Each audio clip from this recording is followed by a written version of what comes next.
Well, meanwhile, now Dr. Fauci is saying that, there are all kinds of new variants coming, and really it's the unvaccinated who are to blame. He's now using the term seasonal COVID, which I've seen sort of pop up around the news more often lately. Some people find it offensive because you can still get COVID off season. I feel like that's us. We keep getting it, like we got it in the fall and then we got it again in April. We're not getting it in peaks. That's how I feel about my fashion choices. Like I'm just always a little bit behind the trend. Why can't I get COVID when it's cool? Nevertheless, this is now the new buzzword. It's seasonal COVID. And he said you have large pockets of unvaccinated people that give the virus room to evolve. But he is still saying that vaccination is to blame. Well, it's insulting, right? So this idea, what he's saying in this piece, in this interview, I mean, is that these new variants are coming. We're going to be with them they're always going to be here. And what we were told is, oh my God, well, the certain vaccines that you're getting won't stop against these other variants, right? Yes. So if new variants are coming and the vaccine that we currently have is not going to stop this new crazy XE variant, so we need to get Pfizer on top of this, right? We need to get Moderna on top of this. We need to be cranking on top of this so that they can crank out more vaccines and make more money off of this, right? If that doesn't stop it, then what the hell is he talking about? I mean, he's spreading more lies. He's basically saying the reason these variants are happening is because all of you people out there who didn't get vaccinated, the variants are coming into your neighborhood and they're mutating. That's how he describes it. In fact, I'll even quote exactly what he says. He says they will rise up.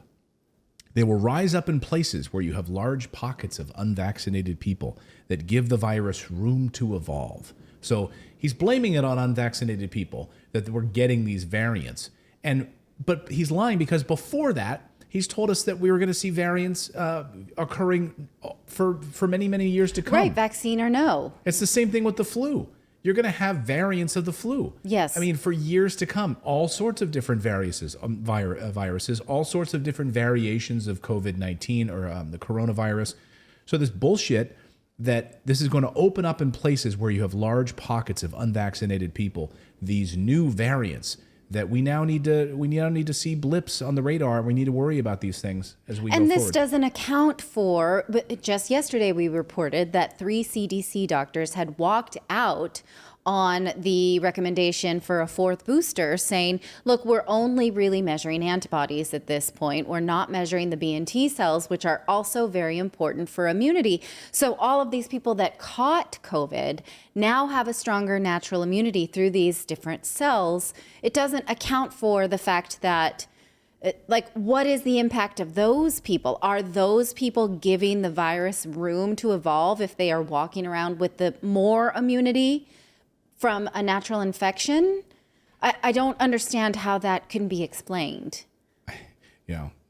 Well, without long-term study, we don't really know. And we're still in like the emergency study. Like you need long-term study. Because I mean, none of the variants that we know of, as far as I know of, originated in the United States. So like there's no way to predict where a variant will happen. And so that's just how mutation works. It's not like, it needs like these specific conditions. It just happens because the viruses are so virulent. Mark Leo, am I saying your name right? Like Mark Leonosio? Am I saying that right, Mark? It says, living in Las Vegas, please stop messing with the kids in these masks. Yes, and that's the thing. At the heart of all of this is like kids' education. We know that it dramatically has altered their learning ability. Right, we've seen the data on schools. Speech experts are now saying that they are worried about the diction of children who were born during the pandemic, who were learning to speak and learning to read and write and speak out loud, who have not been able to actually enunciate their words. Also, just not going to school in general. This idea that Clayton was showing me today some tweets where people were saying, "Oh, we're not going to wear masks. What about the children?" Right? Well, okay, I push you back on that. What about the children? What are the negative effects of a child? I've thought many times, because humans are meant to be natural born apprentices. So when they cannot see people, half of a human face in their world, there are harms that come of this. Anthropologists will tell you this. So yes, what of the children? We should have a real discussion about the two sides of the scale, right?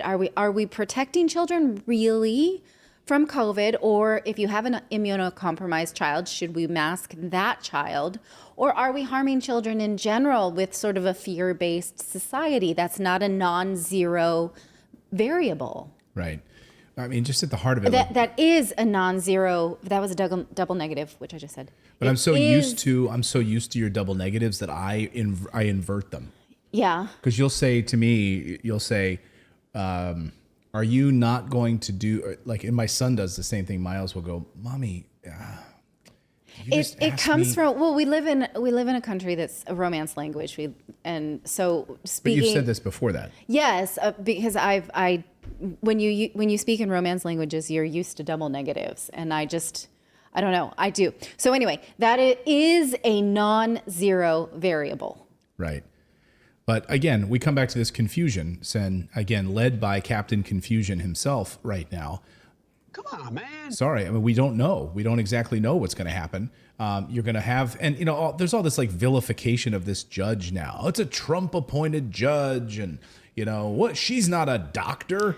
Also, she's fairly green. She's not a doctor. She's a judge, you idiot. But I mean, I think there's also like some legitimacy in that, in which the Bar Association said she was highly unqualified for the job. I mean, that's something that I like reading that, like leaving everybody else's opinion out of it. That's something you want to kind of pay attention to. Okay, we have to stop and tell you what Neepak just said, that it's 4:20 on 4:20 Central Standard Time. He gives us a $4 super chat. Thank you. We are picking up what you're putting down. Yeah, by the way, did you see New Jersey, by the way? So New Jersey is legalizing marijuana, and the idiots in New Jersey, really, you couldn't do it today, so they're doing it tomorrow on the 21st of April. Like, no, we can't. So they're legalizing marijuana tomorrow. Like, really? Come on. Give me a break. You couldn't do it today. It's already legal. It's now you can buy cannabis products without a medical license. Okay. That is the change. Well, another day, we'll see what happens with these mask mandates. Right now, the Biden administration has not decided yet whether or not the Department of Justice is going to fight this. They're going to fight and push towards getting us masked up again. And meanwhile, airlines are saying, hey, do what you want to do. We're done. Because 70% of all of the cases where they had to like pull an unruly passenger off a plane, or all of the fights and all of the stuff they had to deal with, 70%, according to the data, were mask related. Yes. So these airlines are like happy to not have to deal with this shit anymore. And these flight attendants who have to like live their life wearing these things, Will they bring the alcohol back, or have they already done that?